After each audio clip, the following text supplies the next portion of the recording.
Madam 3 हफ्ते हो गए हैं, बच्चे का खांसी जुकाम ठीक क्यों नहीं हो रहा? इतनी कितनी बड़ी बीमारी है हमारे बच्चे की?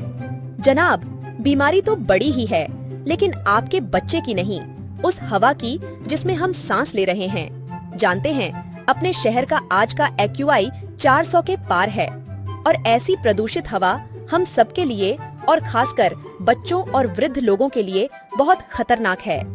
तो मैडम अब क्या होगा? घबराइए नहीं, दवा कुछ बदल कर लिखी है।